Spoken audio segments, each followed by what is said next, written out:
తాకట్లో ఉన్న బంగారాన్ని విడిపించి ఆ రోజున మార్కెట్ ధర కట్టి మిగిలిన డబ్బును మీకు అందిస్తుంది కొమ్మూరి గోల్డ్.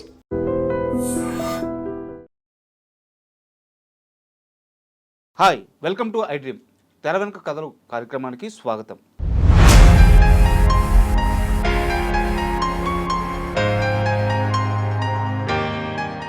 సినిమా ఇండస్ట్రీలో ఎంతమంది డైరెక్టర్స్ ఉన్నా వారిలో దర్శక రత్న దాసరి నారాయణరావు గారి స్థానం మాత్రం ఎప్పటికీ ప్రత్యేకమే. ఒక దర్శకుడుగా మాత్రమే కాకుండా ఇండస్ట్రీ పెద్దగా, ఇండస్ట్రీలో పేదల పెన్నిదిగా ఆయన చేసిన సేవలు, ఆయన చేసిన సినిమాలు, ఆయన ఇచ్చిన హిట్స్ అన్నీ అజరామరం. ఈ నేపథ్యంలో దాసరి గారి వైభవం గురించి, దాసరి గారి ముఖ్యంగా శిష్య బృందం ఇండస్ట్రీలో చాలామంది ఉన్నారు, వాళ్ళందరి గురించి మనకి తెలియజేయడానికి సీనియర్ డైరెక్టర్ కనగల జయకుమార్ గారు ఈరోజు మనతో స్టూడియోలో ఉన్నారు. వారిని అడిగి దాసరి గారి జీవిత విశేషాలు, అలాగే సినిమా విశేషాలు, ఇంట్రెస్టింగ్ విశేషాలు తెలుసుకుందాం. హాయ్ సార్, నమస్తే. నమస్తే సార్, కొంతమంది మహానుభావుల గురించి చెప్పుకునేటప్పుడు మనసు వాళ్ళ పేరు వినపడంగానే ఒక రకమైన పులకింతకి గురవద్ది. ముఖ్యంగా అలాంటి వారిలో అగ్రజుడు దాసరి నారాయణరావు గారు. అవునండి, దాసరి నారాయణరావు గారి బర్త్డే May 4th. సార్, ఆ May 4th అది ఇప్పుడు చిల్డ్రన్స్ డే, నెహ్రూ గారి బర్త్డే చిల్డ్రన్స్ డే ఎలా చేస్తామో, September 5th doctor Sarvepalli Radhakrishnan గారి బర్త్డే టీచర్స్ డేగా ఎలా సెలెక్ట్ చేస్తామో, అలాగే దాసరి నారాయణ గారి బర్త్డే అనేటువంటి May 4th డైరెక్టర్స్ డేగా మార్చారు. అది ఆ సలహా ఇచ్చినటువంటిది కళా తపస్వి విశ్వనాథ్ గారు సజెస్ట్ చేశారు. దాసరి నారాయణ గారు ఆయన వైభవం అదంతా చూసి చాలా గొప్ప డైరెక్టరు, తల్లో నాలుగుగా ఉన్నాడు ఇండస్ట్రీలో, ఎంతోమంది ఎన్నో సినిమాలు చేశాడు, ఒక ఇండస్ట్రీని ఆయన ఒక వ్యవస్థలాగా డెవలప్ చేశాడు. కాబట్టి ఆయన పేరు మీద ఆయన బర్త్డేని డైరెక్టర్స్ డేగా చేస్తే బాగుంటుంది అని సజెస్ట్ చేసింది కళా తపస్వి విశ్వనాథ్ గారు. Super sir. అయితే విశ్వనాథ్ గారికి కళా తపస్వి అని ఎవరు చెప్పారు? అది కూడా బిరుదే కదా. అవును. దేవులపల్లి కృష్ణశాస్త్రి గారు ఒకసారి విశ్వనాథ్ గారి గురించి అన్నారు, అందరూ దర్శకత్వం చేస్తారు, మా విశ్వం తపస్సు చేస్తాడు అన్నాడు. సో అది గొప్ప కాంప్లిమెంట్. అది ఆయన చెప్పేటప్పుడు ఆ నలుగురి మధ్య నేను ఉన్నాను కూడా. అది విన్న తర్వాత జర్నలిస్టులు కూడా ఆయనకి కళా తపస్వి అని అన్నారు. సో ఆ కళా తపస్వి బిరుదు పొందినటువంటి కె విశ్వనాథ్ గారు ఈయనకి డైరెక్టర్స్ డే చేయమనేటటువంటి సలహాతో, సో మొత్తానికి May 4th డైరెక్టర్స్ డే చేయటం అనేటటువంటిది సాంప్రదాయంగా వస్తూ ఉంది. నిజానికి అర్హులు కూడా సార్, ఎందుకంటే అలాంటి వ్యక్తికి డైరెక్టర్స్ డే దివాలుగా చేయాలి అనేది అంత గొప్ప వ్యక్తి చెప్పడం, దానికి అర్హుడు. నిజంగా అద్భుతమైన విషయం చెప్పారు మీరు, చాలా గొప్ప విషయం. తర్వాత అండి, దాసరి నారాయణ గారు ఒక వ్యక్తి కాదండి, ఒక వ్యవస్థ. ఆయన మొట్టమొదట రచయిత, నాటక రచయిత. ఆ రచయితగానే ప్రవేశించాడు. ఆయన కో డైరెక్టర్ చేస్తూ సినిమాలకి డైలాగులు రాశాడు. డైలాగులు రాసి తర్వాత రాఘవ్ గారి దగ్గర కథ చెప్పి ఆయన్ని ఒప్పించి దర్శకుడు అయ్యాడు. తాత మనవడు ఫస్ట్ సినిమాయే ఒక సెన్సేషన్. ఆ సినిమా బాపు గారు ప్రివ్యూ చూసి వచ్చి సినిమా ఎలా ఉందని అడిగితే బాపు గారిని, అబ్బో అసలు బాపు గారు మాటలే తక్కువ, ఆయన ఎక్స్ప్రెషను బా అని అన్నాడు. బాపు గారు మామూలు విషయం కాదు. తర్వాత ఆ సినిమా చూస్తే అసలు అందులో అదే ఒక అద్భుతం అండి. అసలు అందులో హీరోవా లేకపోతే విలనా, ఎస్వి రంగారావు గారా లేకపోతే సత్యనారాయణ, రాజబాబా, అసలు క్యారెక్టరైజేషన్స్, ఆ కథ ఒప్పించడం కూడా చాలా గొప్ప విషయం. మరి రాఘవ్ గారు కన్విన్స్ అయ్యి ఆ సినిమా తీయటం అనేటటువంటిది. సో అసలు దాసరి నారాయణ గారు వేయటమే ఫస్ట్ రామబాణం. సో అటువంటి సినిమాతో వచ్చినటువంటి వ్యక్తి తర్వాత ఆయన రచన చేశాడు, తర్వాత నటించాడు. నటిస్తూ స్వర్గ నరకం అనేటటువంటి సినిమా తీసి ఒక మంచి ఆర్టిస్టుని పరిచయం చేశాడు. పేరు చెప్పండి. అందరికీ తెలిసిన మోహన్ బాబు, ద గ్రేట్. మంచు భక్త అనేవాడు మా రూమ్కి వచ్చి. అటువంటి మంచు భక్తని మోహన్ బాబు చక్కగా మంచి పేరు పెట్టి అతను ఆర్టిస్ట్ చేశాడు, అతను హీరో అయ్యాడు. తర్వాత దాసనారాయణ గారిని చాలా బాగా ఎంకరేజ్ చేశాడు. తర్వాత ఆయన దగ్గర నుంచి వచ్చినటువంటి పనిచేసినటువంటి నటుడు, తర్వాత జయసుధ కూడా మా స్కూల్ అదే అంటది, అద్భుతమైన క్యారెక్టర్స్ వేసింది. జయసుధని ఎంకరేజ్ చేశాడు ఆయన. శివరంజనలో అద్భుతమైనటువంటి ఒక శివరంజన్ ఏంటి, ఎటువంటి సినిమాలండి. సో ఆయన ఆ వ్యవస్థ నుంచి ఆ దాసనాడ అనేటటువంటి అదొక యూనివర్సిటీ. అది ఒక చిన్న సినిమా కంపెనీ కాదు, అది ఒక యూనివర్సిటీ. అందులోనే నటులు వచ్చారు, సాంకేతిక నిపుణులు వచ్చాడు, వందే మాతరం శ్రీనివాస అనేటటువంటి గొప్ప సంగీత విద్వాంసులు వచ్చాడు. సుద్దాల అశోక్ తేజ గారు సార్, సుద్దాల అశోక్ తేజ అవును అవార్డు, అద్భుతమైనటువంటి పాటలు రాశాడు. తర్వాత వందే మాతరం శ్రీనివాస్ ట్యూన్స్ అందులో హుసేరాములమ్మ. ఇంకా డైరెక్టర్స్ గురించి చెప్పాలంటే ఆయన శిష్య బృందం ఒక ప్యారలల్ ఇండస్ట్రీయే ఉంది పక్కన. తర్వాత అది ఒక మహావృక్షం, దాసనారాయణ గారు మహావృక్షం. తర్వాత డిగ్రీ చదువు సెకండ్ ఇయర్లో దాసనారాయణ గారి దగ్గరికి ఒక బండోడు వచ్చాడు, అతనే నారాయణమూర్తి. అబ్బా సార్ సార్ సార్ సార్ నాకు వేషం ఇవ్వండి సార్, వేషం ఇవ్వండి సార్, వేషం ఇవ్వండి సార్ అన్నాడు. ఆ స్పీడ్ అప్పటి నుంచి ఉండేది. నువ్వేం చేస్తున్నావు అని అంటే, నేను డిగ్రీ చదువుతున్నానండి సెకండ్ ఇయర్ అన్నాడు. నువ్వు డిగ్రీ ఫైనల్ ఇయర్ ఫినిష్ చేసినా నీకు వేషం ఇస్తానన్నాడు. సో డిగ్రీ ఫినిష్ చేసి వచ్చాడు. వచ్చిన తర్వాత ఆయనకి వేషం ఇచ్చాడు, ఆయన ఎంకరేజ్ చేశాడు. నారాయణమూర్తిని కూడా ఒక సెలబ్రిటీ చేసినటువంటి ఘనత దాసనారాయణరావు గారిది. సార్ పీపుల్ స్టార్, డెఫినెట్గా పీపుల్ స్టార్. అతను ఎటువంటి సినిమాలు తీశాడు, సోషల్ అడ్వాంటేజీ, సాంఘిక సమస్యల మీద, సమాజానికి పనికొచ్చేటటువంటి కథలన్నింటితో మంచి గొప్ప కమిట్మెంట్తో సినిమా చేశాడు. అటువంటి వ్యక్తి నాకు తెలిసి తెలుగు ఇండస్ట్రీలో ఎవరు లేరండి. నారాయణమూర్తి మాట్లాడుతూ ఉంటే సో కొంచెం హాస్యాస్పదంగా ఉంటుంది కానీ, బట్ అతని కమిట్మెంటు, అతనికి ఉండేటటువంటి క్లారిటీ అతనికి ఉన్నది. మీరు అన్నట్టు ఆయన మాట్లాడుతుంటే హాస్యాస్పదంగా ఉంటుంది సార్, బట్ ఏంటంటే ఆయన నిజాలు చెప్తాడు, నిజాలని ఒక చతురతతో చెప్తాడు. అవును, మొహం మీద చెప్తాడు. అక్కడ ఏంటంటే పళ్ళను కొట్టినట్టు ఉంటుంది, కొంచెం ఆ చతురత వల్ల నవ్వు వస్తుంది. తర్వాత ఒక ఫైర్ ఉంటుంది అతని స్పీచ్లో, ఒక ఫైర్ ఉంటుంది, ఒక ఎమోషన్ ఉంటుంది. పబ్లిక్ మీటింగ్లోనే చెప్పాడు కదండి, చిరంజీవి గారి ఎదుటే ఎన్టీ రామారావు గారికి చెప్పుకోవాల్సిన సినిమాలు ఉన్నాయి, నాగేశ్వరరావు గారికి చెప్పుకోవాల్సిన సినిమాలు ఉన్నాయి, కృష్ణ గారికి అల్లూరి సీతారామరాజు ఉంది, శోభన్ బాబుకి సంపూర్ణ రామాయణం ఉంది, కానీ చిరంజీవి గారికి చెప్పుకోవటానికి సినిమా ఏముంది అని అన్నాడు. సైరా అని మళ్ళా అయినా ఆయన మెగాస్టార్ అయ్యాడు అని ప్రెస్ మీద చెప్పాడు. సో ఉన్నది చాలా ఫ్రాంక్గా కొండ బద్దలు కొట్టినట్టు మాట్లాడతాడు.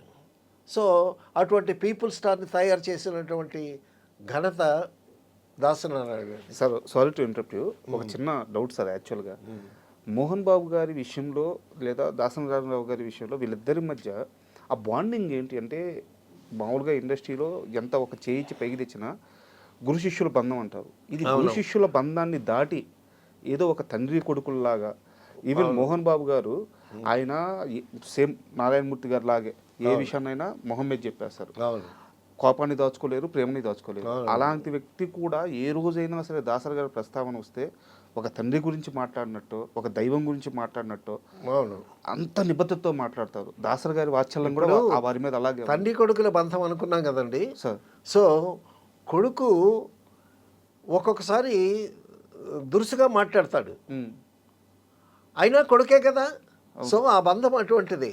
తర్వాత అంత ఎందుకు ప్రేమించేస్తారు మోహన్ బాబు గారిని? మోహన్ బాబు గారిని ఎందుకంటే అతను నోరు పారేసుకుని ఉన్నది ఉన్నట్టు చెప్పి, కుండబద్దలు కొట్టినట్టు చెప్పి శత్రుత్వాన్ని పెంచుకుంటాడు ఆయన. కాబట్టి అది గమనించాడు ఆయన. అది గమనించి అతన్ని ఒక మంచి ఆర్టిస్ట్గా తీర్చిదిద్దితే తర్వాత ఇప్పుడు ఎన్టీ రామారావు గారు ఎన్నో పౌరాణిక పాత్రలు వేశాడు. ఆ పాత్రల తాలూకా ప్రభావం డెఫినెట్గా వ్యక్తి మీద ఉంటుంది. సో అలాగా ఒక మంచి ఆర్టిస్ట్ని తయారు చేసి ఒక మంచి మార్గంలో నడిపిస్తే తను కూడా నాతో ప్రయాణం చేసి వస్తాడు అనేటటువంటి ఒక తండ్రి అనేటటువంటి వాత్సల్యంతో ఒక కొడుకు అనే పద్ధతిలో అతన్ని తీసుకొస్తే మోహన్ బాబు కూడా ఆ విధంగా ఫీల్ అయ్యాడు. నాకు జన్మనిచ్చినది తండ్రి అయితే సినీ జన్మనిచ్చినటువంటిది దాసరి నారాయణరావు గారు. మే 4th ఫంక్షన్లో కూడా ఎప్పుడూ అదే చెప్తాడు మోహన్ బాబు. దాసరి నారాయణరావు గారు నాకు తండ్రి కన్నా ఎక్కువ, దేవుడితో సమానం. ఆయన గురించి చెప్పాలంటే ఎంతో ఉంటుంది. సో అటువంటి గొప్ప వాత్సల్యానికి నేను పాత్రుడయ్యాను అని ఎప్పుడూ చెప్పుకుంటూ ఉంటాడు. గ్రేట్ రిలేషన్స్ వాళ్ళిద్దరు. డెఫినెట్గా తర్వాత కొడుకు ఎన్ని పొరపాట్లు చేసినా తండ్రే ఆ కొడుకు అనేటటువంటి వాత్సల్యం పోదు. సో దురుసుగా మాట్లాడినా అలా మాట్లాడకూడదు, ఇలా మాట్లాడాలి అని బుద్ధి చెప్పేటటువంటి తండ్రి పాత్ర కూడా పోషించాడు దాసరి నారాయణ గారు. ఒక్క మోహన్ బాబు విషయంలోనే కాదు, చాలామందిని ఆ సంస్థలో అదొక యూనివర్సిటీ అయింది, దాసరి యూనివర్సిటీ అయింది. సార్ నా నెక్స్ట్ క్వశ్చన్ కూడా ఇదే సార్. యాక్చువల్గా ఒక డైరెక్టరు తన కింద పనిచేసే మంచి టెక్నీషియన్, ఎందుకంటే మీరు చాలా సంవత్సరాలు అసోసియేట్ కోఆర్డినేటర్ దాకా చేస్తున్నారు మీరు కూడా. సో ఇక్కడ చిన్న సమస్య ఏంటంటే ఒక డైరెక్టర్కి మంచి అసోసియేట్ కానీ కోఆర్డినేటర్ కానీ దొరికితే వీళ్ళని డైరెక్టర్ని కానివ్వరు, ఎందుకంటే తమ పని సులువు అవద్దు వీళ్ళు కింద ఉంటాయి అని చెప్పేసి చాలామంది. కానీ ఒక్క దాసరి గారు మాత్రం అవకాశం ఉన్నంత వరకు శిష్యుల ప్రతి ఒక్కరిని డైరెక్టర్లు చేసి ప్రోత్సహించారు. మాకు రేలంగి నరసింహరావు, హరీష్ చంద్రరావు, మేమంతా ఒక మినీ డైరెక్టర్స్ కాలనీలాగా ఉండేది, అనిల్ కుమార్ అని. సో అక్కడ ఆదివారం పూట షూటింగ్ లేకపోతే అందరూ చేరుతాం అనమాట. మిగతా ఫ్రెండ్స్ కూడా వస్తూ ఉంటారు. అక్కడ అసిస్టెంట్ డైరెక్టర్స్ సిట్టింగ్ ఉంటుంది. అసిస్టెంట్ డైరెక్టర్స్లో ఒకసారి టాపిక్ ఏంటంటే అసిస్టెంట్ డైరెక్టర్లకి శత్రువు ఎవరంటే అసిస్టెంట్ డైరెక్టర్లకి శత్రువులు డైరెక్టర్సే అన్న. కాబట్టి ఒక దర్శకుడు తన అసిస్టెంట్ని ఎంకరేజ్ చేయటం అనేటటువంటిది చాలా రేరు. కానీ అది దాసరి నారాయణ గారితోనే వచ్చింది. దాసరి నారాయణ గారి శిష్యులు ఎంతమంది డైరెక్టర్స్ అయ్యారు? దాసరి నారాయణ గారితో సరిసమానంగా 100 సినిమాలు చేసినటువంటి కోడి రామకృష్ణ, రాజాచంద్ర, రేలంగి నరసింహరావు, దుర్గా నాగేశ్వరరావు, రవిరాజ పినిశెట్టి, ధవళ సత్యం, ఎంత గొప్ప డైరెక్టర్స్, ఎంతమంది డైరెక్టర్స్ అయ్యారు. సో ఏదన్నా ఈయన బిజీగా ఉండేటప్పుడు హరిశ్చంద్రరావు 4 సినిమాలు డైరెక్ట్ చేశాడు, బ్రహ్మాండమైనటువంటి కంపెనీలు. మోహన్ బాబులాగే హరిశ్చంద్రరావు కూడా మాటగా పెడుసుగా దురుసుగా ఉంటుంది. కానీ తన దగ్గర పెట్టుకుని ఒక విషయంలో రేలంగి నరసింహరావు గారు దాసనారాయణ దగ్గర మానేసేశాడు. ఆయన అంతకుముందు కేఎస్ఆర్ దాస్ దగ్గర ఏదో ఒక సినిమా చేశాడు రేలంగి నరసింహరావు గారు. ఈయనకి సినిమా లేదని ఏదో వచ్చి అప్పుడు సినిమా లేకపోతే సినిమాయేగా ఫుడ్ పెట్టేది. ఇప్పుడంటే చాలా శాఖలు ఉన్నాయి, అప్పుడు ఓన్లీ సినిమాయే. సో మానేస్తే ఒక ప్రొడ్యూసర్ వచ్చాడండి రేలంగి నరసింహరావు గారి దగ్గరికి. వచ్చి ఏమయ్యా నువ్వు వచ్చేసావు, నారాయణ గారితో వచ్చేసావు అనంట. ఏంటి వచ్చేసావు అని అంటే, లేదండి నాకు సినిమా లేదండి అది ఇదేనండి. ఏమయ్యా సినిమా ఇవాళ ఉంటుంది, రేపు లేకపోద్ది, మరొక సినిమా ఇస్తాడు ఆయన. నీకు సినిమాలు ఇచ్చే డైరెక్టరే కావాలా, అసిస్టెంట్ని కొడుకులుగా వాత్సల్యంగా చూసేటటువంటి ఒక తండ్రి కావాలా నీకు అని అడిగాడు ఆయన. అడిగితే అప్పుడు ఆలోచించి రేలంగి నరసింహరావు గారు, నారాయణ గారు నీకోసం వెయిట్ చేస్తున్నాడు, నన్ను పంపించారు ఆయన నీకోసం, నిన్ను తీసుకురమ్మని. అని తీసుకెళ్తే అప్పుడు రేలంగి నరసింహరావు దాసనారాయణ గారి దగ్గరికి వెళితే, రావయ్య కూర్చో భోజనం చేద్దామని చెప్పి అతనికి భోజనం పెట్టి ఈయన భోజనం చేశాడు.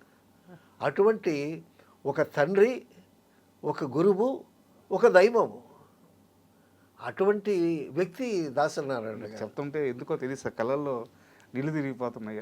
తర్వాత ఒక సందర్భంలో రేలంగి నరసింహరావు గారికి సినిమా అనౌన్స్ చేశారు, సందమామ అనేటటువంటి సినిమా అనౌన్స్ చేశారు. ఎందువల్ల అది మెటీరియల్స్ అవ్వలేదు.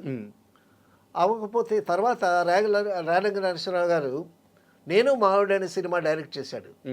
ఆ సినిమా డైరెక్ట్ చేసిన తర్వాత మళ్ళా ఈ చందమామ దాసనారాయణ గారు రేలంగి నరసింహరావు గారి చేత చేయించాడు. ఓకే. సో అడగనిదే తడువు. దాసనారాయణ గారు ఎంతమందికైనా అభయం ఇస్తాడు. ఒక చిన్న డౌట్ సార్, ఇప్పుడు మీరు అన్నట్టే ఆయన రైటరు, డైరెక్టర్, ఇండస్ట్రీ పెద్ద, ఇన్ని శాఖలు, పైగా ఇంతమంది శిష్య బృందం, ఇన్ని శాఖలు, ఇన్ని బాధ్యతలు ఆయన భుజాన ఉన్నాయి. అయితే ఒక చిన్న లైట్ బాయ్ నుంచి ఒక పెద్ద నిర్మాత వరకు ఇండస్ట్రీలో ఎవరికి ఏ కష్టం వచ్చినా దాసరి ఇంటి గుమ్మం గడప దొక్కితే ఆయన సమస్య ఆ సమస్య తీరిపోద్ది. ఒక గర్భగుడిలోకి వెళ్ళి దేవుడికి దండం పెట్టుకున్నట్టే దాసరి ఇంటికి వెళ్తే అని బలంగా నమ్మేవాళ్ళంటే అలాగే జరిగేది. ఏం లేదండి, దాసనారాయణ గారు ఈశ్వరుడిలాగా ఉబ్బులింగులండి. ఒక నమస్కారం పెట్టి అయ్యా మీరే నాకు శరణమనంటే ఆయన అభయహస్తం ఇస్తాడు. న్యాయం ఉంటే ఎంతమంది డైరెక్టర్స్ అయ్యారు ఆయన దగ్గర, ఎంతమంది కెమెరామెన్లు, ఎంతమంది ప్రొడ్యూసర్లు. ఒకసారి అండి న్యాయం కావాలో దాసనారాయణ గారు ఒక చిన్న గెస్ట్ రోల్ వేయాలి. ఆయన కోసమని క్రాంతి కుమార్ గారు నేను వెళ్ళాం. ఆయన షూటింగ్లో ఉన్నాడు. ఆయన షూటింగ్లో ఉంటే చెట్టు కింద ఒక 10-13 ప్రొడ్యూసర్స్ వెయిటింగ్ ఈయన కోసం. క్రాంతి కుమార్ గారు నేను వెళ్ళాము. సో ఈ తమాషా అంతా చూస్తున్నాను నేను. ఆయన షూటింగ్ చేస్తూనే రేట్రా అన్నాడు. ఒక ప్రొడ్యూసర్ వచ్చాడు, నీ సినిమా టైటిల్ నీడా అన్నాడు. ఓకే అండి, ఓకే అంటే వాళ్ళకి దాసరి గారు నా సినిమా గురించి ఆలోచిస్తున్నారు, అదే ఆనందం. నీడా అని అన్నాడు. వీళ్ళందరూ చెట్టు నీడనే ఉన్నారు. అంటే ఈ చెట్టు దాసనారాయణ గారు అనమాట, నీడ ఇచ్చింది అనమాట. ఆ నీడ పేరుతోనే రేడియో సాంబశివరావు గారు సినిమా తీశారు. సో అలాగా ఒక మెరుపులాగా, ఒక చమక్కులాగా ఒక్కొక్కసారి ఆయన ఆలోచనలు ఆ విధంగా ప్రయాణం చేస్తూ ఉంటాయి. ఇప్పుడు బాణాలు వేస్తూ ఉంటే, మనం పాత సినిమాలో బాణాలు వేస్తుంటే బాణం వెనక బాణాలు వెళ్తుంటే అలాగా ఆయన ఆలోచనలు. తర్వాత కోడి రామకృష్ణ 100 సినిమాలు చేశాడు. ఆయన వైభవం నిలబెట్టాడు, ఆయన శిష్యుడు అనిపించుకున్నాడు. ఆయన ఎంత గొప్ప డైరెక్టర్ సార్, ఆయన ఎంత మంచి డైరెక్టర్ అయ్యాడు ఆయన. దాసనారాయణరావు గారు చాలా గొప్ప విషయం ఏంటంటే అండి, ఎన్టీ రామారావు గారిని 9 గంటల నుంచి 1 గంట వరకు కూర్చోబెట్టి ఒక్క షాట్ తీయకుండా పంపించేశాడు దాసనారాయణ గారు రామారావు గారిని. ఆయన ఒప్పుకోరు అసలు. జరిగింది ఏమిటంటే, రామారావు గారు వచ్చారు, దాసనారాయణ గారు ఏంటంటే సెట్కి వస్తారు. సెట్కి వచ్చిన తర్వాత ఈలోగా ఎంత ఆలోచిస్తాడో మానవుడు. సెట్కి వచ్చిన తర్వాత ఆ అట్మాస్ఫియర్లో కూర్చొని అసిస్టెంట్ డైరెక్టర్ ప్యాడు పనిస్తే చక్క సీన్ రాస్తాడు. పక్కనే ఎన్టీ రామారావు గారు వెయిటింగ్. సో ఎన్టీ రామారావు గారు వెయిటింగ్ అయ్యేసరికి ఈయనకి సబ్ కాన్షియస్గా అది వర్క్ చేస్తుంది. పెద్ద ఆయన వెయిట్ చేస్తున్నాడు, లేచాడు ఈయన. అన్నగారు మీరు కూర్చున్నారు, నాకు అసలు పెన్ను కదలట్లేదండి, నాకు ఆ సీను నాకు బాగా రావట్లేదండి, అది ఇదని అన్నాడు. లేదు బ్రదర్, మీరు కూర్చొని రాయండి, సీను బాగా వచ్చే వరకు రాయండి, అప్పుడే చేద్దామన్నాడు రామారావు గారు పెద్ద మనసుతో. మళ్ళీ కూర్చున్నాడు ఈయన, మళ్ళీ కూర్చొని రాస్తున్నాడు. మళ్ళీ తృప్తిగా లేదు ఈ సీను, ఆ కాగితాలు ఉండ చేసి పడి. సార్ అలాగా 12:30 దగ్గర 1 గంట అవుతూ ఉంటే రామారావు గారి దగ్గర వచ్చి, అన్నగారు మీరు కూర్చుంటే నాకు ఆ టెన్షన్ ఫీల్ అవుతున్నానండి అని అంటే, అప్పుడు రామారావు, బ్రదర్ మేము ఇంటికి వెళ్తాము, మీరు సీన్ రాయండి, ప్రశాంతంగా కూర్చోండి, మీరు ఒక్కరే కూర్చొని ప్రశాంతంగా సీన్ రాయండి. సీన్ రాసిన తర్వాత మీకు సీన్ తృప్తిగా వచ్చినప్పుడు నాకు ఫోన్ చేయండి, నేను బయలుదేరి వస్తాను అన్నాడు రామారావు గారు. అది వారి గొప్పతనం కూడా, అది ఆయన గొప్పతనం. తర్వాత మరి దాసనారాయణ గారు ఎన్టీ రామారావు గారికి అంత అద్భుతమైనటువంటి సీను రాయటానికి ఆయన పడేటటువంటి తపల, ఎంత తపల. So director's job is not a easy job అండి, చాలా టెన్షన్తో కూడుకున్నటువంటి జాబు. ఎన్నో సమన్వయం చేసుకోవాలి. ఇప్పుడు రామారావు గారు ఉన్నారని ఓన్లీ రామారావు గారికే డైలాగులు రాయటం కాదు కదా. అటుపక్క ఒక గుమ్మడి గారు ఉంటారు, ఇటుపక్క ఒక సావిత్రి ఉంటుంది, మరి వాళ్ళకి కూడా పంచాలి డైలాగులు. సార్ ఇంత ప్రయాణంలో ఉమ్. ఎన్టీఆర్ గారికి మంచి సూపర్ డూపర్ హిట్స్ ఇచ్చారు, అవును, ఏఎన్ఆర్ గారికి ఇచ్చారు. కానీ ఏఎన్ఆర్ గారికి దాసరి గారికి మధ్య గ్యాప్ ఒకానొక టైంలో వచ్చింది. కరెక్టేనా, ఇది నిజమేనా వాళ్ళిద్దరి మధ్య గ్యాప్? అది ఏమండి, పెద్ద పెద్ద యుద్ధాలు పెద్దవాళ్ళ మధ్య జరుగుతాయి. అవును, ఇద్దరు గొప్ప ఇప్పుడు దాసనారాయణ గారు వైపు మాట్లాడుకుంటున్నాం, వాళ్ళ శిష్యుల గురించి మాట్లాడుకుంటున్నాం. దాసనారాయణ గారు తిరుపతి షూటింగ్కి వెళుతున్నారండి. తిరుపతి షూటింగ్కి వెళుతూ హరిశ్చంద్రరావు అనేటటువంటి కో డైరెక్టర్ని కారులో కూర్చోబెట్టుకున్నాడు. సో మెడ్రాస్లో కారు ఎక్కారు, దాసనారాయణ గారు కూర్చున్నారు, పక్కన ఈయన కూర్చున్నాడు. తిరుపతి షూటింగ్ సీన్ను చూసుకోవట్లే ఈయన, నెక్స్ట్ సినిమా కథ చెప్తున్నాడు ఈయన. ఓకే, ఆయన ఆసువుగా చెప్తున్నాడు. హరిశ్చంద్రరావు ఆయన స్పీడ్ రాయలేం కదా, టేప్ రికార్డును రికార్డ్ చేస్తున్నాడు హరిశ్చంద్రరావు. సో కథ అంతా మైండ్లో ఉంది, ఆ సీన్ బై సీన్ కావాలి కదా. ఆ సీన్ కార్డు తిరుపతి వెళ్ళేసరికి సినిమా అయిపోయింది, కథ అయిపోయింది. ఆయన వెళ్ళే షూటింగ్ దిగిపోయాడు, ఆ కారు తీసుకొని వెనక్కి హరిశ్చంద్ర వచ్చేసాడు. ఆ టేప్ రికార్డు చూసుకొని అది వింటూ సీన్ కార్డు వేసేసాడు. Scene card ready, next cinema ready. ఏ సినిమా సార్ అది? సినిమా పేరు ఎన్ని సినిమాలు, రేలంగి నరసింహరావు, హరిశ్చంద్రరావు, ఆ షూటింగ్ ఈ షూటింగ్ అని వెళ్తూ ఉండేవాళ్ళు. నేను ఒక్క విశ్వనాథ్ గారి షూటింగ్కి వెళ్తూ ఉండేవాడిని. కాబట్టి ఎన్ని షూటింగ్లని.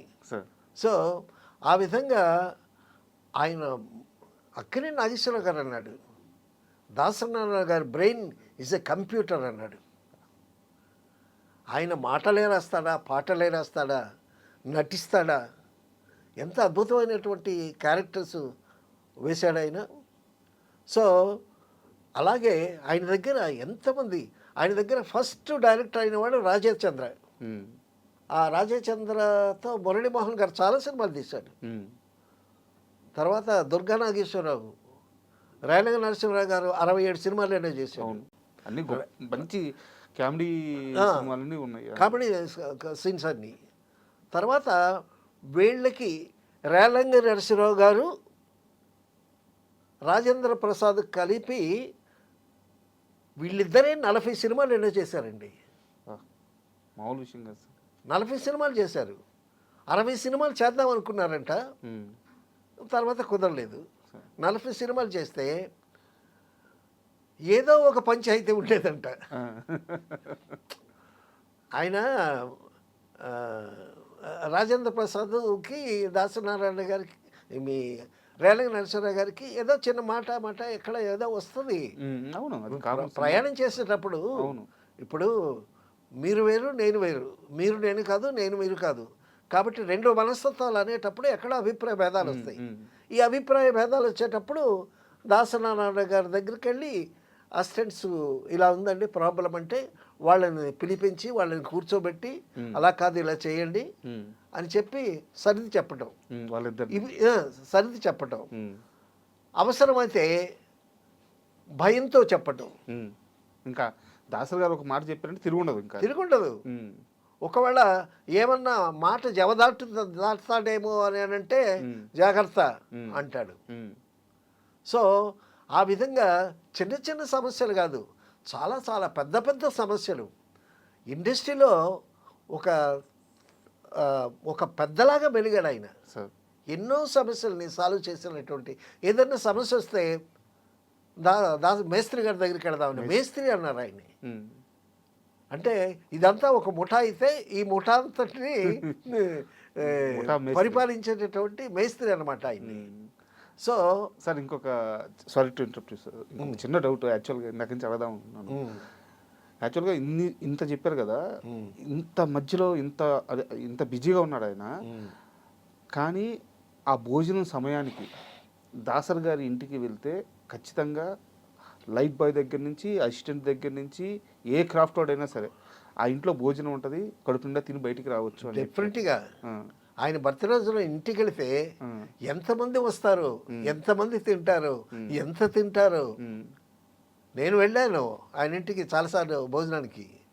సో చికెన్ ఎంత తింటావు, మటన్ ఎంత తింటావు, ఏం తింటావు? ఉమ్, ఆయన చక్కగా భోంచేస్తాడు. ఉమ్, రోజుకు ఒక అరిసి తింటాడు ఉమ్, నారాయణరావు గారు. ఉమ్, ఆయనకి షుగర్ ఉన్నా కూడా ఉమ్, రోజుకు ఒక అరిసి తింటాడు. ఆయన చక్కగా తింటాడు, పక్క వాళ్ళకి చక్కగా పడతాడు. ఉమ్, సో ఆయన కడుపు నింపుతాడు. వీళ్ళ బుర్రలో ఉన్న సమస్యలన్నీ తీర్చి ఆ బుర్రల్ని కూడా నింపుతాడు. సో మనసు నిండా కృతజ్ఞతతో తిరిగి వస్తారు దాసనారాయణ గారి దగ్గరికి వెళ్ళి అడగనోడిది పాపం. ఉమ్. ఆ? ఏమడిగితే అది. ఏమడిగితే అది. భరత్ అని ఒక డైరెక్టర్ ఉన్నాడు, అక్కినేని నాగేశ్వరరావు గారి దగ్గర సమ్ మేకప్ డిపార్ట్మెంట్ ఏదో చేశాడు. సమ్ నాగేశ్వరరావు గారికి హెల్ప్ చేసేటటువంటి ఇదే సమ్ టచ్అప్ బాయ్ లాగా ఏదో చేశాడు. ఉమ్, నాగేశ్వరరావు గారితో దాసనారాయణ గారు డైరెక్ట్ చేసేటప్పుడు ఈ దాసనారాయణరావు గారు నాగేశ్వరరావు అంతటి వ్యక్తిని, ఆర్టిస్ట్ని డైరెక్ట్ కమెంట్ చేయటమే కదా. అది కామన్, ఇంకా హైరార్కీ అది కామన్. ఇంకా ఆయన హీరో ఎంత పెద్ద హీరో అయినా సరే డైరెక్ట్ చెప్పినట్టు వింటమే కదా. అంతే. ఈ కమెంట్ అంతా చూసి అతను ఓహో డైరెక్టర్ అయితే బాగుంటుంది ఉమ్, అని అనుకున్నాడు. అనుకుని ఒక ఫైన్ మార్నింగ్ దాసనారాయణ గారి దగ్గరికి వచ్చి, ఉమ్, సార్ నాగేశ్వరరావు గారు పంపించారండి నన్ను మీ దగ్గరగా అసిస్టెంట్గా చేరమన్నారు అని అనేసరికి ఓకే అన్నాడు ఆయన. చేరిపోయాడు. ఉమ్, సో తర్వాత తెలిసింది ఏంటంటే నాగేశ్వరరావు గారు ఆ, చెప్పకుండానే ఈయన నాగేశ్వరరావు గారి పేరు చెప్పుకొని చేరాడు అనమాట. ఉమ్, అలాగే మరి నారాయణమూర్తికి ఎవరు రికమెండ్ చేశారు? తనుగా వచ్చాడు, చేరదీశాడు. అలాగా అడగనోడిది పాపం. ఇంకోటి కుల ప్రస్తావన తీసుకొస్తే ఆయనకి భయంకరమైన కోపం అంట దాసరి గారికి. డెఫినెట్గానండి, ఆ, డెఫినెట్గా. కులము అనే మాట వినిపించకూడదు ఆయనకి కావలసింది మనిషి కావాలి. ఆయనకి మనుషులు కావాలి. ఆయనకి ఆయన చుట్టూ మనుషులు ఉండాలి. అది చాలా గొప్ప విషయం అండి. అది నాకు మనుషులు కావాలి అంటే అదే మానవత్వం. దాన్ని మించిన మానవత్వం లేదు. వాళ్ళకి ఏమేమి కావాలో ఆయన చూసి పెడతాడు. సో అతనికి సంగీతంలో ప్రావీణ్యం ఉందా, సంగీత శాఖలో పెడతాడు. అతనికి ఫోటోగ్రఫీ ఇంట్రెస్టా, ఫోటోగ్రఫీ పెడతాడు. ఎంతమంది కెమెరామెన్లు, ఎంతమంది రైటర్సు. ఆయన పాలగుమ్మి పద్మరాజు గారని గొప్ప మేధావి, గొప్ప రచయిత. ఆయన గురువు ఈయనకి, దాసనారాయణ గారికి గురువు. అలాగా మెడ్రాస్లో ఎన్టీ రామారావు గారికి ఇంటికి ఎదురుగా ఒక ఇల్లు కొనుక్కుని దాసనారాయణ గారు దానికి వాస్తు ప్రకారం ఏదో ఒక ఒంటి స్తంభం మేడ కట్టించి ఆ ఒంటి స్తంభం మేడలో కథా చర్చలు అనమాట. పాలగుమ్మి పద్మరాజు గారు, ధర్మరాజ్ అనే ఒక తమిళ రైటరు, చాలామంది రైటర్స్. వాళ్ళకి ఒక లైన్ చెప్తాడు దాసనారాయణ గారు, ఒక కథ చెప్తాడు, దీన్ని డెవలప్ చేయండి అని అంటాడు. సో తెల్లారి 3-3:30 వరకు ఆ ఒంటి స్తంభం మేడలో లైట్లు వెలుగుతూ ఉంటాయి, స్టోరీ డిస్కషన్ జరుగుతూ ఉంటాయి. ఈయన స్టోరీ డిస్కషన్ ఫినిష్ అయ్యారికి ఎదురింట్లో రామారావు గారు నిద్రలేస్తారు. ఎన్టీ రామారావు గారు ఒకసారి అన్నారు, మా ఇళ్లలో ఎప్పుడు దొంగలు పడరు, ఎందుకంటే 3:30 వరకు దాసనారాయణ గారు లైట్లు వెలుగుతాయి, 3:30కి మా ఇంట్లో లైట్లు వెలుగుతాయని ఎన్టీ రామారావు గారు తమాషాగా చెప్పినటువంటి జోక్ అనమాట. సో నేను ఒక చోట నిద్రకు అతిపెద్ద శత్రువితడు అని రాశా ఆయన గురించి. తర్వాత అండి ఒక తెలుగు సినిమాలో అన్నపూర్ణ స్టూడియో అద్భుతంగా పెరిగింది కదండి. ఒకసారి అన్నపూర్ణ స్టూడియోకి వెళితే అన్నపూర్ణ స్టూడియోలో బాంబే హీరోసు, రిషి కపూరు, రాజేష్ ఖన్నా వీళ్ళందరూ వెయిటింగ్ దాసనారాయణ గారి కోసం. అసలు పగలంతా షూటింగ్ చేసి రాత్రంతా షూటింగ్ చేసి తెల్లారి మోహన్ బాబు వీళ్ళందరూ అన్నపూర్ణ స్టూడియోలో బ్రష్ చేసుకుని టిఫిన్ చేసి మళ్ళీ షూటింగ్. ఆ విధంగా డే అండ్ నైట్ పనిచేసినటువంటి పని రాక్షసుడు అన్నారు ఆయన్ని. అయితే ఒక చిన్న డౌట్ సార్, ఈ మొత్తం ప్రయాణంలో దాసరి గారికి మామూలుగా అయితే చిరంజీవి గారు అంటే చాలా ఇష్టం. 1 to 10 చిరంజీవి మాత్రమే. చిరంజీవి 1 నుంచి 10 వరకు స్టార్ హీరోల్లో చిరంజీవి తర్వాతే ఎవరైనా అని చెప్పి ఓపెన్ స్టేట్మెంట్ ఇచ్చిన ఒకే ఒక్క డైరెక్టర్ దాసరి గారు. అవును, అంత ప్రేమ చిరంజీవి గారు అంటే. అవును. కానీ ఎక్కడో వీళ్ళిద్దరికి లోపల ఒక కోల్డ్ వార్ ఉండేది, లేదా అంటే ఇలాంటి ఒక వార్తలు చాలా కాలంగా బయట ఉన్నాయి. అది ఇప్పుడు అవి జనాలు సృష్టించినవండి. వారిద్దరి మధ్య అనుబంధం. వాళ్ళిద్దరు కోల్డ్ వారు ఏం లేదు. వాళ్ళిద్దరు ఎక్కువ సినిమాలు చేయకపోవటం వల్ల వచ్చినటువంటి రూమర్స్, కానీ ఆ వార్ అనేటువంటిది అది ఏం లేదు. చిరంజీవి గారు కూడా చాలా సందర్భాల్లో దాసరి గారి మీద ప్రేమని బహిరంగంగానే వ్యక్తం చేశారు. డెఫినెట్గా తర్వాత వాళ్ళిద్దరికీ కాస్త చుట్టరికం కూడా తర్వాత కలిసిన సందర్భాలు కూడా ఉన్నాయి. అవును. ఇప్పుడు ఏంటంటే చిరంజీవి గారు బయట చాలా సినిమాలు చేస్తున్నాడు, చాలా బిజీగా ఉన్నాడు ఆయన. సో దాసరి నారాయణ గారు ఆయన స్కూలు, ఆయన పద్ధతి అలా వేరు. అందువల్ల వాళ్ళిద్దరూ ఎక్కువ సినిమాలు చేయకపోవటం వల్ల వాళ్ళ కలయిక తక్కువైనందువల్ల వచ్చినటువంటి రూమర్స్, కానీ అది అట్లాంటిది ఏం లేదు. ఇప్పుడు ఇంత బిజీగా ఉండి దాసరి నారాయణ గారు ఆయన నా లోపం ఏంటి అని అంటే, నా కొడుకుని నేను హీరో చేయలేకపోయినా అన్నాడు. బాధపడ్డారు ఆ విషయంలో ఆయన? డెఫినెట్గా బాధపడ్డారు. ఎంతోమందిని ఇప్పుడు మోహన్ బాబుని తీర్చిదిద్దింది ఆయనే కదా. అవును, మోహన్ బాబుని హీరో చేసింది. మురళీమోహన్ గారి విషయంలోనూ మురళీమోహన్తో ఎన్ని సినిమాలు చేశాడు ఆయన. సో ఎంతోమందికి లైఫ్ ఇచ్చాడు ఆయన. మరి అటువంటిది నా కొడుకు విషయంలో నేను ఫెయిల్ అయ్యాను అని చింతించినటువంటి సందర్భాలు కూడా ఉన్నాయి. అయితే బ్రహ్మానందం గారు కొడుకుని హీరో చేయలేకపోయారు. ఎంఎస్ నారాయణ కొడుకుని హీరో చేయలేకపోయారు. రాఘవేంద్రరావు గారు కొడుకుని హీరోని చేయలేకపోయారు. కానీ ఏ సపోర్టు లేకుండా వచ్చినటువంటి చిరంజీవి గారు మెగాస్టార్ అయ్యాడు. అదేంటంటారు? That is destiny. It is not in our hands. ఇప్పుడు ఇప్పుడు చెట్టు ఎక్కేవాడిని ఎంతవరకు ఎక్కుతావు? అయితే వాడు పడిపోకుండా పట్టుకొని ఇంకా ఎగబాకేటటువంటి వ్యక్తి అయితే ఆ శిఖరాన్ని చేరతాడు. నేర్పుండి, అదే నేర్పుండి, వాళ్ళు కృషి ఉండాలి, కసి ఉండాలి. సినిమాలో కృషి కన్నా కసి ఉండాలి బాగా. అండ్ దాసరి గారి ప్రస్థానానికి వస్తే వారు చేసే దాన ధర్మాలు కూడా నెలకి ప్రతి నెల 6 రోజుల నుంచి కూడా ఒక 2 లక్షల రూపాయలు అవును ప్రతి నెల బయటకు వెళ్ళిపోతాయి అంట పిల్లలకి. ఒక కొన్ని స్కూల్స్కి బాగా మార్కులు వచ్చేటువంటి పిల్లలకి రెగ్యులర్గా గిఫ్ట్లు కూడా ఇప్పించాడు ఆయన, క్యాష్ ప్రైజులు కూడా ఇప్పించాడు. తర్వాత అండి శోభన్ బాబు గారి ఫ్యాన్స్ అందరు కలిసి శోభన్ బాబు గారి బర్త్డేని ఘనంగా చేయాలి అనేటటువంటి ఉద్దేశంతో శోభన్ బాబు గారి ఫ్యాన్స్ కాస్త స్థితిమంతులు ఉన్నోళ్ళందరూ దాసరి నారాయణ గారికి వచ్చారు.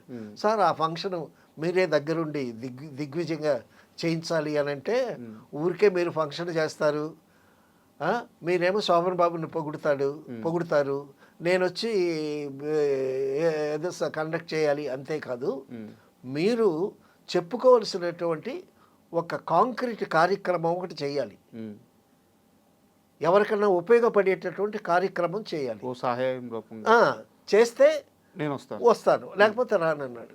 సరే ఏంటి చెప్పండి అని అన్నారు. శోభన్ బాబు గారి సినిమాలు 3 సినిమాలు పనిచేసిన వాళ్ళకి అసిస్టెంట్ డైరెక్టర్స్ ఉంటారు కదా, అసిస్టెంట్ డైరెక్టర్స్ వాళ్ళ స్థితి మీకు తెలుసు కదా.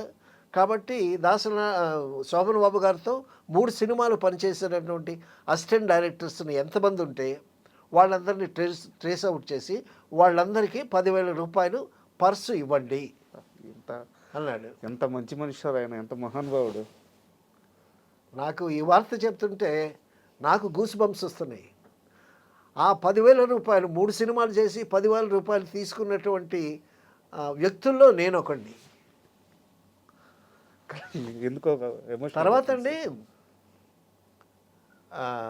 అనిల్ కుమార్ అని ఒక డైరెక్టర్, ఆయన సీరియల్ చేశాడు, అభిషేకం అనే సీరియల్ చేశాడు. అభిషేకం సీరియల్కి నేను పనిచేశాను. ఆ సినిమా పనిచేసేటప్పుడు అండి ఫస్ట్ దాసరి నారాయణ గారి పేరు మీద ఒక అకౌంట్ స్టార్ట్ చేసి 10,000 రూపాయలు క్యాష్ అకౌంట్లో డబ్బులు వేశారండి. ఆ అకౌంటే ఇప్పటికీ చాలా బాగా నడుస్తుంది నాకు. అంతకుముందు మెడ్రాస్లో ఎన్ని అకౌంట్లు ఓపెన్ చేశానో ఆ అకౌంట్లన్నీ పోయాయి. దాసరి నారాయణ గారి చేతుల మీదుగా స్టార్ట్ చేసినటువంటి అకౌంట్ నాకు నికరంగా నిలబడింది. మీ జీవితంలో డెఫినెట్గా నాకు దాసనారాయణ గారి దగ్గర పని చేయలేదనేటటువంటి లోటు ఉన్నా దాసనారాయణ గారి సీరియల్ అభిషేకానికి పనిచేశానన్నటువంటి తృప్తి నాకు మిగిలింది. విశ్వనాథ్ గారు, బాపు గారు, కోదండరామరెడ్డి గారు, రవిరాజ పినిశెట్టి గారు, ఇంతమంది మంచి మంచి డైరెక్టర్స్ దగ్గర పనిచేశారు. దాసనారాయణ గారి దగ్గర చేయలేదే. తర్వాత అండి మెడ్రాస్లో దాసనారాయణ గారి పుట్టినరోజు అందరూ చేరతారు. ఆయన లోపల ఒక టేబుల్ వేసుకొని ఆ టేబుల్ సొరుగులో నోట్లన్నీ పెట్టుకుని ఉంటాడండి. వరుసగా క్యూ వస్తారు. వరుసగా వస్తే చేతికి ఎంత వస్తే వాళ్ళని డబ్బులు ఇస్తాడు. వచ్చేది ఎవరు సార్? అసిస్టెంట్లు తర్వాత ఆయన టెక్నీషియన్స్, చిన్న చిన్న వేషాలు వేసేవాళ్ళు, స్టాఫ్ అందరూ వస్తారు. ఒక్కొక్కరు క్యూలో పెద్ద క్యూ ఉంటుందండి అక్కడ. ఆ క్యూలో వస్తూ ఉంటే ఒక్కొక్కరికి చేతికి వచ్చిన డబ్బులు నోట్లు, చేతికి వచ్చిన నోట్లు అలాగ పంచేవాడు. అంత మానవత్వం ఉన్నటువంటి మనిషి అండి ఆయన. అంత గొప్ప వ్యక్తి. అటువంటి వ్యక్తి మళ్ళీ తెలుగు ఇండస్ట్రీకి ఎన్టీ రామారావు ఉండేటప్పుడు ఆయన ఇండస్ట్రీకి పెద్ద. తర్వాత ఆ పెద్దరికం ఈయన్ని వరించింది. ఈయన ఆ విధంగా ఎంతో సేవ చేశాడు ఇండస్ట్రీకి. ఎంతోమందిని పోషించాడు, ఎంతోమందిని పెంచాడు, మ్యాక్సిమం చేశాడు. అంటే సార్ మనసులో ఒక మంచితనం, ఒక మంచి ఆలోచన లేకపోతే అన్ని పనులు చేస్తూ ఒక అసిస్టెంట్ డైరెక్టర్ల గురించి, ఒక స్టాఫ్ గురించి, ఎవడో కష్టాన్ని గురించి, ఎవడో బాధల గురించి, చదువుకునే పిల్లల గురించి, సమాజంలో కష్టంలో ఉన్న ఒక పేదవాడి గురించి ఒక్క మనిషి ఇన్ని ఆలోచించడం, ఒక్క మనిషి ఇన్ని సహాయాలు చేయడం, ఒక గొప్ప వ్యక్తిత్వం లేకపోతే ఇవన్నీ కుదరదు. నిజంగా ఒక దేవుడు లాంటి మనిషి గురించి అద్భుతమైన విషయాలు చెప్పారు. ఇప్పుడు కష్టజీవికి అటు ఇటు ఉంటాడండి దాసనారాయణ గారు.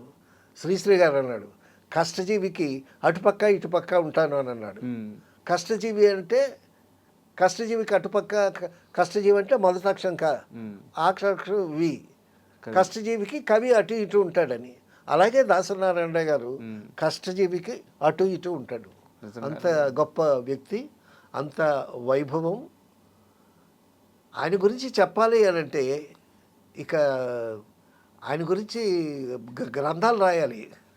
సార్ మనం మాట్లాడుకున్న ఈ అరగంట సేపులో ఎన్నిసార్లు నా కళ్ళల్లో నీళ్లు తిరిగినాయో, ఎన్నిసార్లు నా రోమాలు నిక్కపడుచుకున్నాయో తెలియదు నాకు. మీరు చెప్తుంటే ఆయన గురించి, దేవుడు లాంటి మనిషి గురించి అద్భుతమైన విషయాలు తెలియజేశారు. నిజంగా thank you very much. Thank you.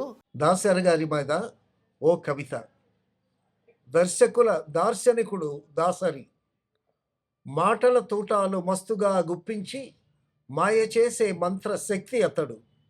మాట నటు ఇటు తిప్పి అంచెప్రాసను దంచి హాస్యమ్ము పండించు చతురుడతడు. సెంటిమెంటును సెంటు పండించి గుండెలను పిండు ఓ పండితుండు.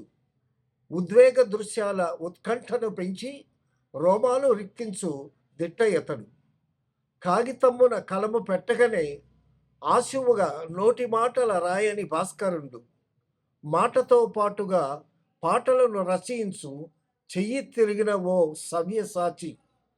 కోడి కూసేదాకా కథల కొలువులు తీర్చు నిద్రకు అతిబద్ధ శత్రువితడు. పాలగుమ్మి పద్మరాజు పెద్దనతో కవుల మధ్యన దేవరాయలితడు. పగలు రాత్రి వెనక షూటింగులో తల మునకలో పని రాక్షసుండు. తెర వెనుకనేగాక తెరపైన వైవిధ్య పాత్రను పోషించు మూర్తి అతడు. జన్మదినమా లేక పర్వదినమా ఎనగా అభినందనలు అందు మేస్త్రి అతడు. చేరవచ్చిన వారి కడుపు నిండా తిండి పెట్టుటకు ఓ పెద్ద పీట ఎతడు. పాత్రికేయులుగా పలు పత్రికలు నడిపి జర్నలిజమున సంధ్యవార్చనెతడు. తాను వృటవృక్షమై చిన్న మొక్కలు సైతం ఎదుగుటకు రహదారి అయిన దర్శి. రచన, నటన, దర్శక, నిర్మాణ, పంపిణీ ఇన్ని నిర్వహించుట ఎవ్వడి ఎబ్బతరము. గిన్నీసుకెక్కాడు, మేఘమై మెరిశాడు, చిత్రసీమకు పెద్ద దిక్కుగా మెలిగాడు. కేంద్ర మంత్రిగా పదవికెక్కిన దురంధర్ అతడే దాసరి దార్శనిక స్రష్ట. జోహారు Dasari నారాయణానము, జోహారు జోహారు Dasari నారాయణానము. భవదీయుడు Kanagala Jayakumar. And for more videos, Please subscribe to iDream channel. Subscribe to iDream Media. Please subscribe to iDream. Please subscribe to iDream. Please subscribe iDream. And please subscribe to iDream. For more videos, subscribe to iDream. please like, share, and subscribe to the channel. Congratulations, iDream. Subscribe to iDream. Subscribe to iDream. So, subscribe to iDream Media. iDream की iDream team अंदर की huge congratulations. Please subscribe iDream Media. Please subscribe to iDream. Subscribe iDream. Please subscribe to iDream. iDream అంటే నా కళల ఛానల్ను subscribe చేసుకున్నారు, నోరు తిరుగుతలేదు. మీరైతే గంట గుర్తు కొట్టండి. For more such videos, please subscribe to iDream. Subscribe to iDream. Please subscribe to iDream. Please subscribe iDream Media. Please do subscribe to iDream. Please subscribe to iDream Media. For best entertainment and information, please subscribe iDream. And don't forget to subscribe to iDream.